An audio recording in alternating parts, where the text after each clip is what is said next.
No vídeo anterior, conversei um pouquinho sobre o PGS, que é o diagnóstico genético pré-implantacional, que é feito nos embriões fertilizados in vitro.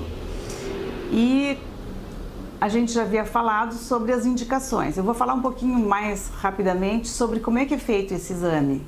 Esse exame ele é feito através da coleta de células, uma biópsia, dos embriões que estão no estágio de blastocisto, ou seja, o paciente faz uma fertilização in vitro, os embriões são, os óvulos são fertilizados, os embriões ficam 5 dias na estufa e os embriões resultantes desse tratamento que tiverem aptos vão ser biopsiados, ou seja, vai ser retirado um pedacinho de cada embrião desses, em torno de umas 6, 8 células, 4 a 8 células, para serem examinados do ponto de vista genético. Então essa biópsia vai para o laboratório de genética e vai vir o resultado de quais daqueles embriões biopsiados são normais e quais são anormais. Os embriões normais vão ser implantados no útero e com isso a chance de uma gravidez normal e de um nascimento de um bebê saudável chega a 70%.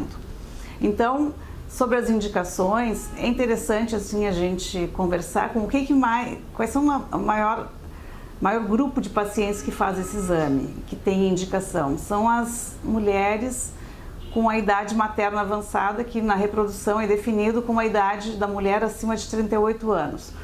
Por quê? O que está acontecendo? A nossa época mudou, as coisas mudaram, cada vez mais mulheres estão deixando para ser mães após os 40 anos. E com isso elas se deparam com 2 problemas. Um deles é a queda da fertilidade, demora um pouco mais para engravidar ou a pessoa tem mais problemas. E em segundo lugar, o número de embriões anômalos que são produzidos pelas mulheres com a idade avançada. Se sabe assim que após os 38 anos, mais ou menos 80% dos embriões produzidos, eles têm uma normalidade genética.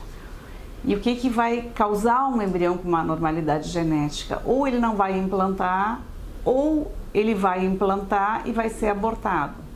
Em raras vezes ele vai nascer. Então, o que são essas anormalidades genéticas? A mais comum, por exemplo, que todo mundo conhece, é a trissomia do 21, que é a síndrome de Down. Ou seja, vem 3 cromossomos em vez de 2. Então, é um cromossomo a mais que a paciente tem do número 21. Esses embriões podem ser identificados por meio do PGS e se evita de ser colocado no útero e de a paciente ter ou um aborto ou até um nascimento de uma criança afetada. Outro motivo muito importante para se fazer esse exame é nas pacientes que apresentam, nos casais que já sofreram diversos abortos, chamados abortos de repetição. Por quê?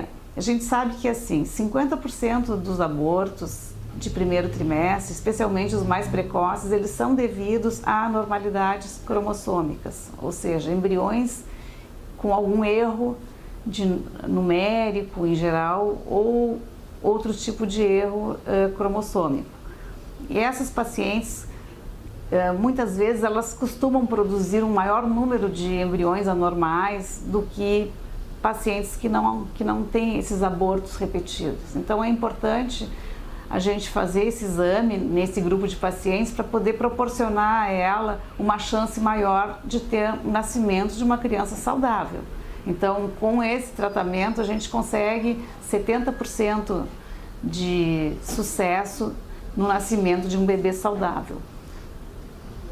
Os outros casos, que são os casos masculinos, né, de uma contagem muito baixa de espermatozoides, também é interessante se fazer, porque a gente sabe que quando tem um número muito baixo de espermatozoides, muitos deles têm anormalidades genéticas também, e com isso vai aumentar o número de abortos ou até a chance da paciente não engravidar ou de ter uma criança com algum tipo de problema. Os casais também que já apresentaram o nascimento de uma criança com algum problema genético também são candidatos a fazer esse tipo de tratamento para garantir o nascimento de uma criança sem nenhum problema. Esse exame, então, ele ajuda a selecionar os embriões geneticamente normais que vão fazer com que o casal tenha uma chance maior do nascimento de um bebê saudável naquele ciclo de fertilização.